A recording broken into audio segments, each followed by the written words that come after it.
সমুদ্রদেবের থেকে 12 যোজন জায়গা নিয়ে এই দ্বারকা তৈরি করেছিল। দ্বারকা মন্দিরে 6 বার ধ্বজা চেঞ্জ হয়। নাগেশ্বর হয়ে গেলে আমার 12টা জ্যোতির্লিঙ্গ কমপ্লিট। এই যে আমার পেছনে সুদর্শন সেতুটাকে দেখতে পাচ্ছেন, অপূর্ব সুন্দর এই সুদর্শন সেতু। আর এটা হচ্ছে ইন্ডিয়ার লংগেস্ট কেবল কার ব্রিজ। আজকে আমি ভারতবর্ষের নারায়ণের যে 4টে ধাম বদ্রীনাথ, পুরী, রামেশ্বরম আর দ্বারকা দিয়ে শেষ করলাম।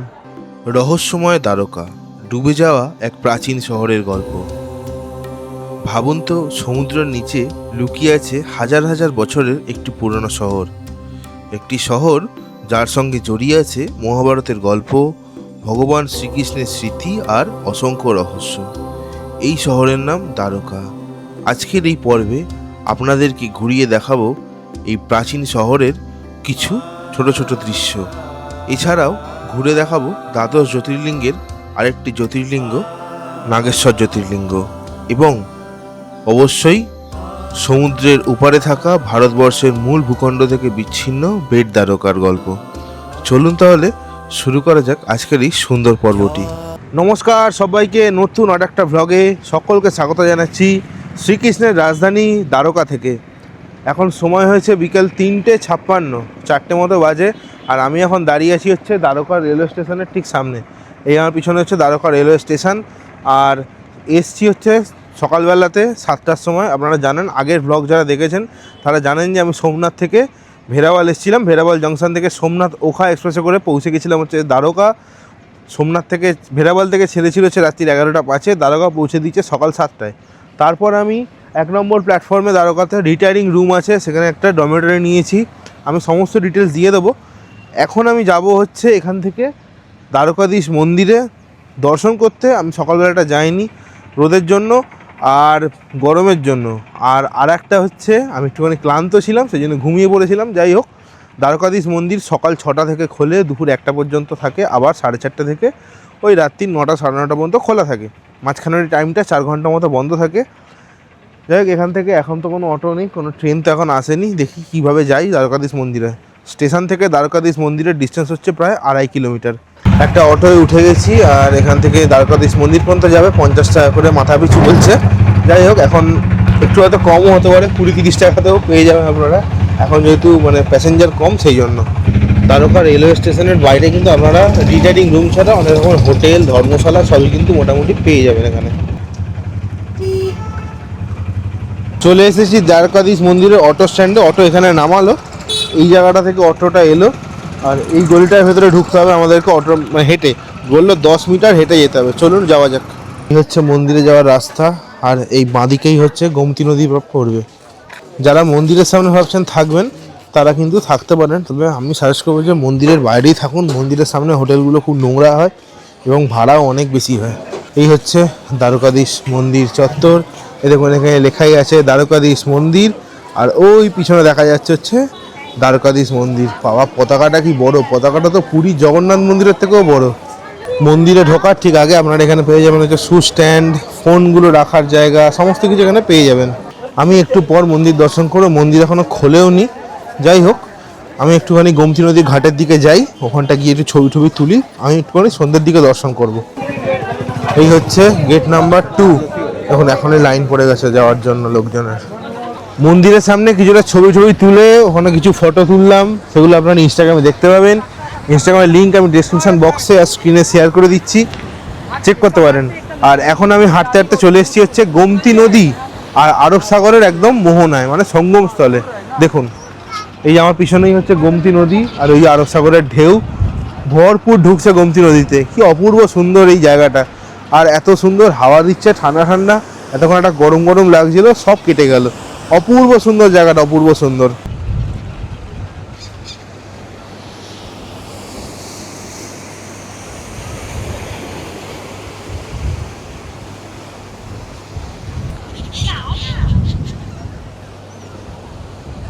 এখানে চান করার জন্য ব্যবস্থা আছে, ভাটার সময় কিন্তু চান টান করে নিতে পারেন আপনারা এখানে।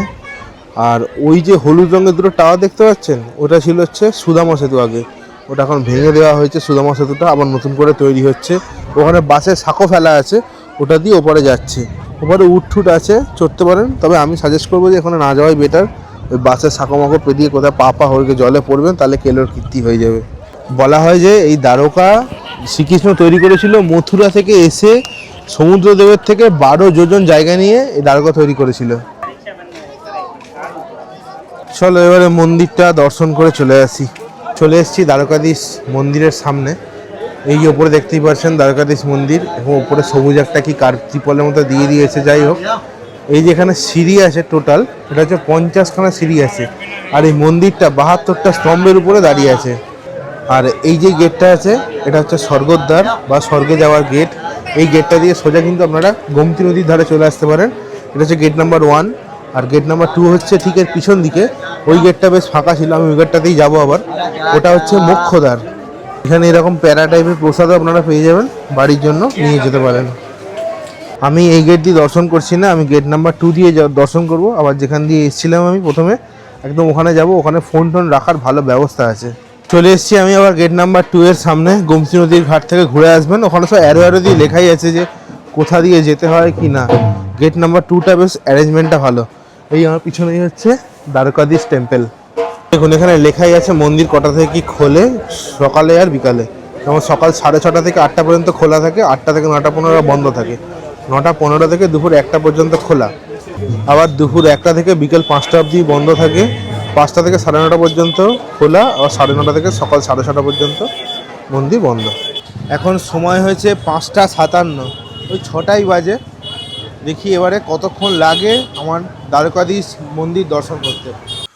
ভারতের গুজরাট রাজ্যের পশ্চিম উপকূলে অবস্থিত এই দ্বারকা শুধু একটি ধর্মীয় স্থান নয়, বরং এটি ইতিহাস, পুরাণ আর প্রত্নতত্ত্বের এক অনন্য মিশ্রণ। মহাভারতের মতে ভগবান শ্রীকৃষ্ণ মথুরা ছেড়ে এসে এই দ্বারকা নগরী প্রতিষ্ঠা করেছিলেন। বলা হয় এটি ছিল এক অত্যন্ত সমৃদ্ধ ও সুপরিকল্পিত শহর। সোনার প্রাসাদ, বিশাল রাস্তা আর অসাধারণ স্থাপত্যে ভরা। কিন্তু সবচেয়ে অবাক করা বিষয় হলো এই শহরটি একসময় সমুদ্রের নিচে ডুবে যায়। কেন ডুবে গেল দ্বারকা?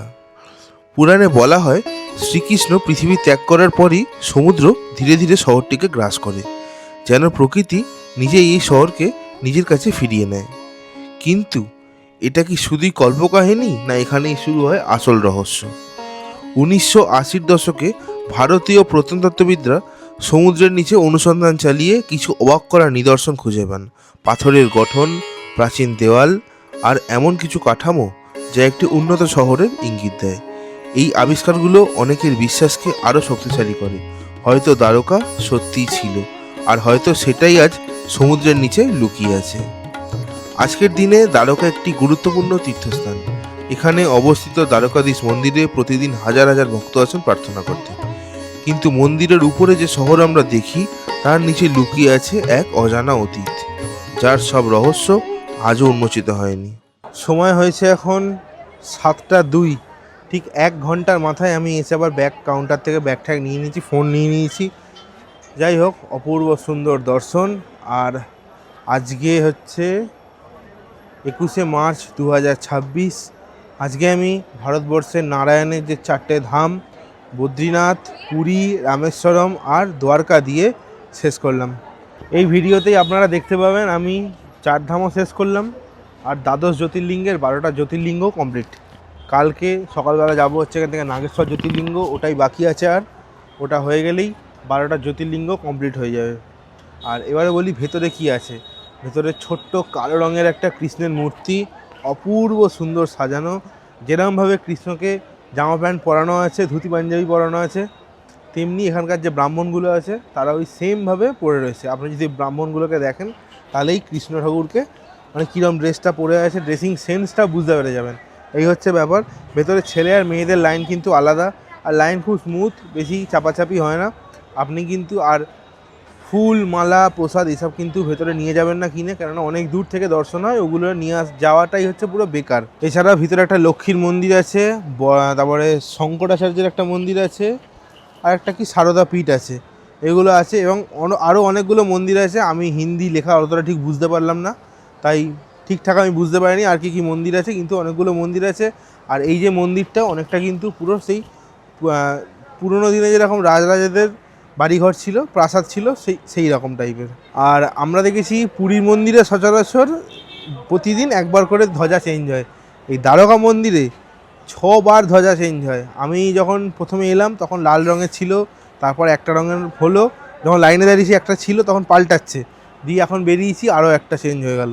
টোটাল 3খানা আমি আজকে ধ্বজা দেখে ফেললাম। দেখতে পাচ্ছেন কিনা জানি না, এখন তখন দেখিয়েছিলাম যে লাল রঙের ধ্বজা, এখন দেখুন অন্য একটা রঙের ধ্বজা।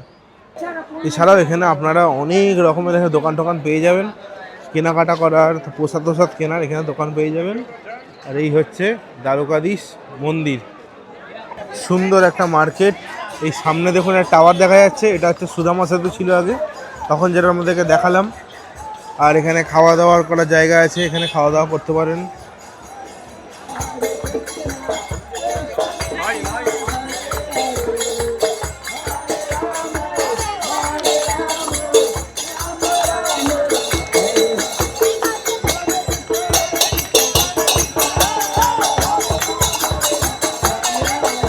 পেছনে আমার দ্বারকাধীশ মন্দিরের সুন্দর ভিউ, আর তার সাথে হচ্ছে চা। দারুণ সুন্দর দর্শন হয়েছে, 4 ধাম কমপ্লিট, সেই আনন্দে চা খাচ্ছি। সময় হয়েছে এখন রাত 8:30, পৌঁছে গেছি আমি দ্বারকা স্টেশনের সামনে। খাবার দাবার নিয়ে নিয়েছি, জল নিয়ে নিয়েছি। এবারে ভেতরে ঢুকি, রিটায়ারিং রুমে ডরমেটরিতে ঢুকে একটু আরাম করবো এবারে। এটা হচ্ছে দ্বারকা স্টেশনের 1 নম্বর প্ল্যাটফর্ম। এখানে আসছে হচ্ছে ওখা সোমনাথ এক্সপ্রেস, যেটা করে আমি সকালবেলায় এসেছি সোমনাথ থেকে দ্বারকা। সেই ট্রেনটার ডাউনটা 19,241, 19,252 সরি। আর এই 1 নম্বর স্টেশনে আছে হচ্ছে আইআরসিটিসি রিটায়ারিং রুম।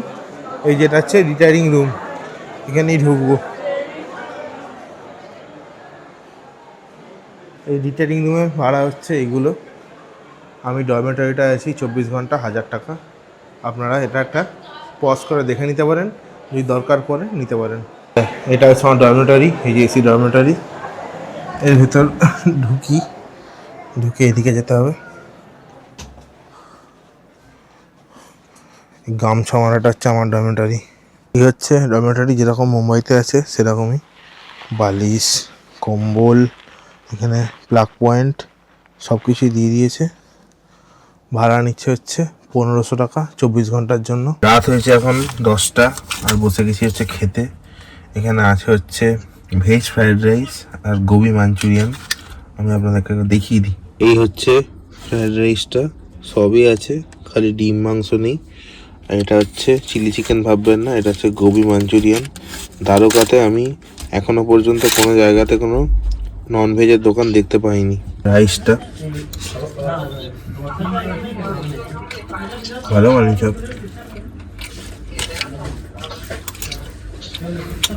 গোবি মাঞ্চুরিয়ানটা ঠিকঠাক আছে। 100 দুটোই 100 করে নিয়েছে, 200 টাকা। আজকে খেয়ে দিয়ে ঘুমিয়ে পড়বো। কালকে সকালবেলা এখান থেকে একটা স্কুটি রেন্ট করব এই রিটায়ারিং রুম থেকেই, দিয়ে আমি কালকে নাগেশ্বর জ্যোতির্লিঙ্গ, বেট দ্বারকা, রুক্মিণী মন্দির, মানে দ্বারকার যে সাইট সিনগুলো হয় সেগুলো ঘুরে দেখবো। আজকের জন্য গুড নাইট, দেখা হচ্ছে কাল সকালবেলা। গুড মর্নিং, এখন সময় হয়েছে সকাল 7:40।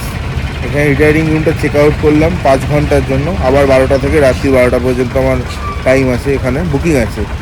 যাই হোক, একটা স্কুটি নিয়ে নিয়েছি এরকম। এই স্কুটিটা ভাড়া পড়লে হচ্ছে 600 টাকা। আমি আজ ঘুরে দেখবো এখানকার যে সাইট সিনগুলো আছে, যেমন বেট দ্বারকা, নাগেশ্বর জ্যোতির্লিঙ্গ, সেগুলো ঘুরে দেখবো। যাই হোক, স্কুটির জন্য খালি ড্রাইভিং লাইসেন্স লাগলো। এই আইআরসিটিসি রিটায়ারিং রুমে যারা ওখানে আছে ওদেরকে বললেন, ওরাই দিয়ে দেবে। এখানে সবার কাছে স্কুটি আছে রেন্টে, কোনো অসুবিধা নেই। চলুন, ফার্স্টে যাবো হচ্ছে দ্বাদশ জ্যোতির্লিঙ্গের আর একটা জ্যোতির্লিঙ্গ, নাগেশ্বর জ্যোতির্লিঙ্গ, এবং আমার শেষ জ্যোতির্লিঙ্গ। দিনের প্রথম মিষ্টি রোদ গায়ে মেখে চললাম দ্বারকা থেকে নাগেশ্বর জ্যোতির্লিঙ্গের দিকে। আমি গেছিলাম স্কুটি করে। আপনারা গোটা দ্বারকার যে কোনো জায়গা থেকে অটো এবং 4 চাকা গাড়ি ভাড়া পেয়ে যাবেন। অটোর ভাড়া পড়ে 1500 থেকে 2000 টাকার মধ্যে, এবং 4 চাকা গাড়ির ভাড়া পড়ে 3000 থেকে 3500-এর মধ্যে। আপনাকে নাগেশ্বর জ্যোতির্লিঙ্গ, বেট দ্বারকা, রুক্মিণী মন্দির এবং দ্বারকার যে লোকাল সাইট সিনগুলো আছে সেগুলো ঘুরিয়ে আপনাকে আপনার হোটেলে ড্রপ করে দেবে। আর যারা আমার মতো সোলো আছেন বা দুজনে গেছেন, তাদের জন্য স্কুটি প্রেফারেবল। স্কুটি আপনারা বিভিন্ন জায়গা থেকে নিতে পারেন। স্কুটি গোটা দ্বারকায় বিভিন্ন জায়গাতে অ্যাভেলেবেল আছে।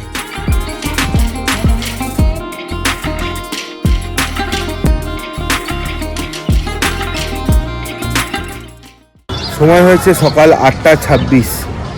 দ্বারকা থেকে 16 কিলোমিটার মতো এলাম গাড়িতে করে, চলে এসেছি হচ্ছে দ্বাদশ জ্যোতির্লিঙ্গের অন্যতম নাগেশ্বর জ্যোতির্লিঙ্গের একদম সামনে। এই আমার পিছনে হচ্ছে নাগেশ্বর জ্যোতির্লিঙ্গের মন্দির, ওই দিকে একটা বড় শিব মূর্তি যেটা নাগেশ্বর জ্যোতির্লিঙ্গে দেখা যায়। যাই হোক, আমি তো দারুণ খুশি। এই নাগেশ্বর হয়ে গেলে আমার 12টা জ্যোতির্লিঙ্গ কমপ্লিট। চলুন আর কথা না বাড়িয়ে দেখে আসি এবং আপনাদেরকে দেখিয়ে নিয়ে আসি। মন্দির চত্বরে আপনারা খাবার দাবারের দোকানও পেয়ে যাবেন। দেখুন এখানে অনেকগুলো খাবারের দোকান আছে, আর এই হচ্ছে মন্দিরে ঢোকার গেট। ভারতের 12টি জ্যোতির্লিঙ্গের মধ্যে নাগেশ্বর জ্যোতির্লিঙ্গ একটি গুরুত্বপূর্ণ তীর্থস্থান। এটি অবস্থিত গুজরাটের দ্বারকা শহরের কাছে। ভক্তদের বিশ্বাস, এখানে পুজো করলে সমস্ত ভয়, দুঃখ এবং অশুভ শক্তি দূর হয়ে যায়। নাগেশ্বর নামটির অর্থ হলো সাপের অধিপতি। ভগবান শিবকে নাগরাজ বা সাপের অধিপতি হিসেবে এখানে পুজো করা হয়। এই মন্দিরের সঙ্গে জড়িয়ে আছে এক আকর্ষণীয় পুরাণ কথা। পুরাণ মতে দ্বারক নামক এক অসুরের অত্যাচারে অত্যাচারিত হয়ে শিবের এক মহান ভক্ত সুপ্রিয়র আরাধনায় সন্তুষ্ট হয়ে ভগবান শিব এখানে আবির্ভূত হন এবং সেই অসুরের হাত থেকে ভক্তদের রক্ষা করেন। সেই থেকেই এই স্থান হয়ে ওঠে এক শক্তিশালী আধ্যাত্মিক কেন্দ্র। বিশ্বাস করা হয় এই নাগেশ্বর মন্দিরে প্রার্থনা করলে মন শান্ত হয়, জীবনের সমস্ত বাধা দূর হয় এবং ইতিবাচক শক্তি লাভ হয়। আপনারা যদি কখনো দ্বারকা ভ্রমণে গিয়ে থাকেন, অবশ্যই নাগেশ্বর জ্যোতির্লিঙ্গ দর্শন করে আসবেন। হয়ে গেল নাগেশ্বর জ্যোতির্লিঙ্গ দর্শন, আর এর সাথে সাথেই দ্বাদশ জ্যোতির্লিঙ্গ কমপ্লিট। বিশাল খুশি আজকে, আমি জানি না কেন এত খুশি লাগছে আমার আজকে, কিন্তু দারুণ লাগছে। আর এই নাগেশ্বর জ্যোতির্লিঙ্গে দুটো সাপ আছে, সেই সাপগুলোকে শিব আর পার্বতীর উপর পুজো করা হয়। নাগেশ্বরে কিন্তু পূজা অভিষেক করা যায়, মানে ঠাকুরকে ছুঁয়ে ওখানে মন্ত্র পড়বে, এটাও করতে পারেন। যেমন দেখুন ওখানে লেখা আছে জল অভিষেক হচ্ছে 500, তেমনি একটা পুরো ফ্যামিলি এলে মনে হয় 2200, 16 মন্ত্র পূজা 500, বিভিন্ন রকমের আছে, আপনারা এখানে এসে করতে পারেন। এই হচ্ছে শিবের উল্টো দিকে পার্বতীর মন্দির। এখানে আছে ধুতি রুম, এই ঘরটাতে ধুতি পরা সবাইকে, যারা পূজা অভিষেক করবে তাদেরকে কিন্তু ধুতি পরে যেতে হবে, আর নর্মাল যারা আছে তারা এমনি নর্মাল ড্রেস পরেই আসতে পারেন, কোনো রকম কোনো অসুবিধা নেই। এই হচ্ছে নাগেশ্বর জ্যোতির্লিঙ্গ। বেরিয়ে যাচ্ছি নাগেশ্বর জ্যোতির্লিঙ্গ থেকে। তাহলে নাগেশ্বর দেখা কমপ্লিট। এবারে যাবো হচ্ছে বেট দ্বারকা। বাইরে একটা শিব মূর্তি আছে, ওটার সামনে গিয়ে আবার কিছু ফটোগ্রাফি করি। এদিকে রাস্তাটা চলে গেল হচ্ছে ওখার দিকে, আর আমরা ডান দিকে যাচ্ছি হচ্ছে বেট দ্বারকার দিকে। সোজা দেখা যাচ্ছে হচ্ছে সুদর্শন সেতু।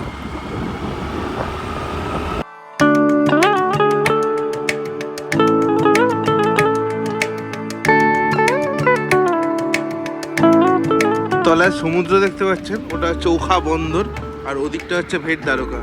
আগে যখন এই সুদর্শন সেতু চালু হয়নি তখন ওইখান থেকে নৌকো পার করে ভেসেল ছিল, ভেসেল করে যেতে হতো।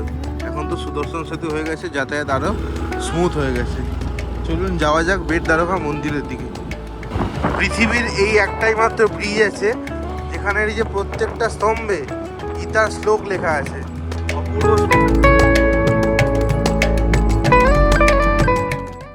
সময় হচ্ছে সকাল 10:03, দেখতে পাচ্ছেন কিনা জানি না। পৌঁছে গেছি হচ্ছে বেট দ্বারকাতে, আর সময় লাগলো ওখান থেকে ওই 40 মিনিট মতো। 21 কিলোমিটার ছিল ওই নাগেশ্বর থেকে বেট দ্বারকা। এই হচ্ছে বেট দ্বারকা অটো স্ট্যান্ড, এখানে অটোগুলো আসছে। আপনারা যারা গাড়ি করে আসবেন 4 চাকা করে বা বাসে করে, তাদেরকে 1 কিলোমিটার আগে ওইখানে একটা পার্কিং আছে, মানে সুদর্শন সেতু থেকে নামলেন, নেমেই পার্কিং, ওখানে গাড়ি রেখে আপনাকে নয় হেঁটে আসতে হবে, নাহলে এখানকার যে অটোগুলো আছে ওই শেয়ারিংয়ে আপনার 20-30 টাকা করে নেয়, ওগুলো করে আসতে হবে। আর যারা বাইকে আসবেন, যেমন আমি বাইকে এসেছি, আমি বাইক ওইখানে পার্ক করেছি। আর এইদিকে হচ্ছে আমাদের বেট দ্বারকা টেম্পল।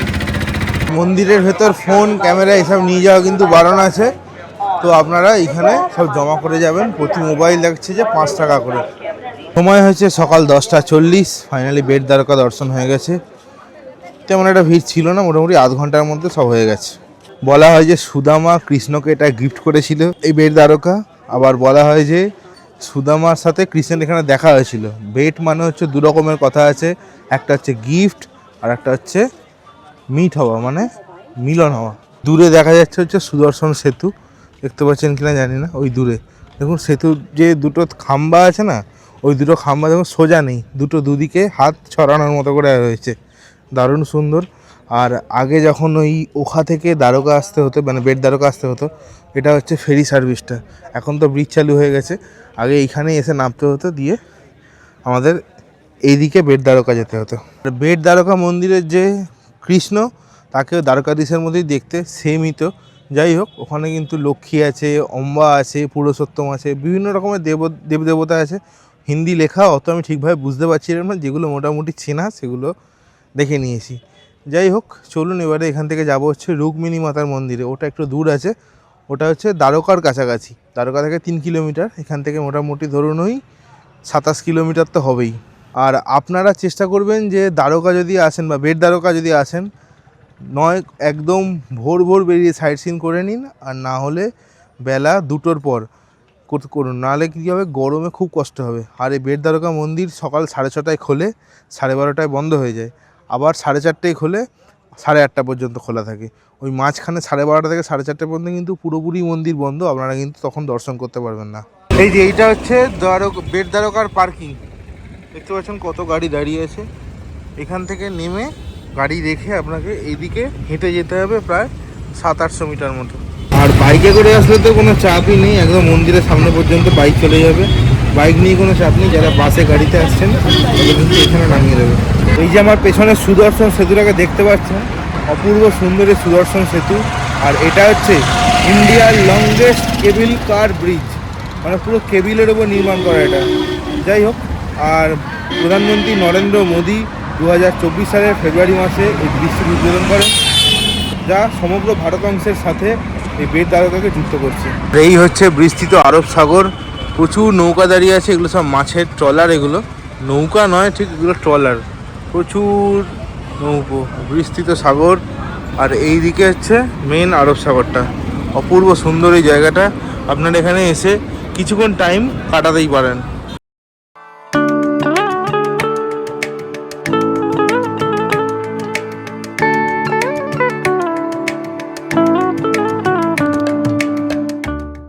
সময় হয়েছে এখন বেলা 11:50, দেখতে পাচ্ছেন কিনা জানি না সূর্যের আলোর জন্য। পৌঁছে গেছি হচ্ছে রুক্মিণী মন্দিরে। রুক্মিণী ছিল হচ্ছে কৃষ্ণের স্ত্রী। এই যে একদম দ্বারকার মন্দিরের মতোই হচ্ছে রুক্মিণীর মন্দির, দ্বারকাধীশ মন্দির এখান থেকে দেখা যায়। রুক্মিণী মন্দিরের একটা ইতিহাস আছে, ঋষি দুর্বাসা চেয়েছিল শ্রীকৃষ্ণ আর রুক্মিণী তাকে নিয়ে যেন তার বাড়িতে যায়, সেই কথা মতোই নিয়ে যাচ্ছিল ঘোড়ার গাড়ি করে ঋষি দুর্বাসাকে। তখন রুক্মিণী কী হয়, গাড়ি থেকে পড়ে যায় এবং ঋষি দুর্বাসা রেগে গিয়ে রুক্মিণীকে অভিশাপ দেয় যে তুমি এই স্থানেই সারা জীবন থাকবে। এই স্থান মানে ঠিক এই জায়গাটাতেই হয়েছিল ঘটনাটা, ওই জন্য এখানে রুক্মিণী মন্দির তৈরি হয়েছিল। আর দ্বারকাধীশ মন্দির তো যেখানে আছে আপনারা কালকে দেখেছেন, এটা হচ্ছে রুক্মিণী মন্দির, একদম বহু প্রাচীন একটা মন্দির, দেখতে সেরকমই লাগছে, এবং মন্দিরের যে ধরনটা সেটা পুরো দ্বারকাধীশ মন্দিরের মতোই।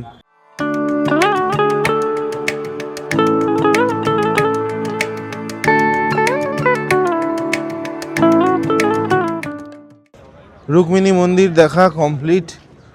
এটা ঠিকঠাকই ছিল, এটা মূর্তিটা আপনি ঠিকভাবে বুঝতে পারবেন না, যেভাবে সেই হনুমানের মূর্তিগুলো থাকে পাথরের মধ্যে, ওই রকম টাইপের। চলুন এখান থেকে যাব হচ্ছে এবারে আমার রিটায়ারিং রুমের স্টেশনে। আর একটা হচ্ছে ভাটকেশ্বর মহাদেব বলে একটা জায়গা আছে এখানে, ওটা সূর্যাস্ত যখন হয় তখন আসবো, তখন ওই জায়গাটা দেখতে খুব ভালো লাগে, ওইটা সমুদ্রের মধ্যিখানে। এখন চলুন যাই, গিয়ে একটু ফ্রেশ ট্রেশ হই, গরম লাগছে প্রচুর পরিমাণে। গুড ইভিনিং সকলকে, এখনও সময় হয়েছে সন্ধে 6:47, এখনও পশ্চিম আকাশে সূর্য অস্ত যায়নি। আর এই সুন্দর সানসেটটা দেখতেই চলে এসেছি হচ্ছে ভাটকেশ্বর মহাদেব মন্দিরে, একদম সমুদ্রের মধ্যিখানে। চলুন আপনাদেরকে দেখাচ্ছি। রুক্মিণী মন্দির দেখে রিটার্নিং রুমে চলে এসেছিলাম। আপনারা মাঝখানে শিবরাজপুর বিচটা দেখে নিতে পারেন, ওটা ব্লু ফ্ল্যাগ বিচ। আমি আর বিচ টিচ দেখিনি, ওগুলোতে আমার কোনো ইন্টারেস্ট নেই। ওখানে আপনারা ওয়াটার স্পোর্টস অ্যাক্টিভিটি করতে পারেন, এই সমস্ত ওখানে আছে, যেতে পারেন, ভালো জায়গা। এই হচ্ছে ভাটকেশ্বর মহাদেব, আর এইদিকে হচ্ছে বিস্তৃত আরব সাগর, আর তার মধ্যিখানে হচ্ছে মহাদেবের মন্দিরটা। আর ওদিকে সূর্য অস্ত যাচ্ছে, অপূর্ব সুন্দর একটা বিকেল।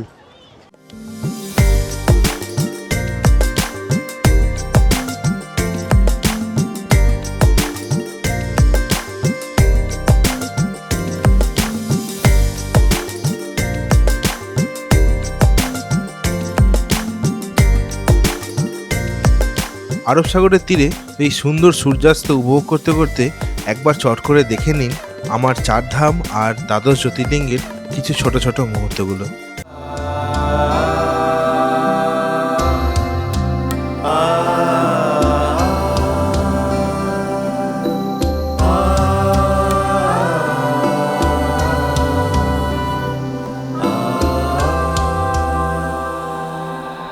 या कुन्देन्दु तुषार हार धवला या शुभ्रवस्त्रावृता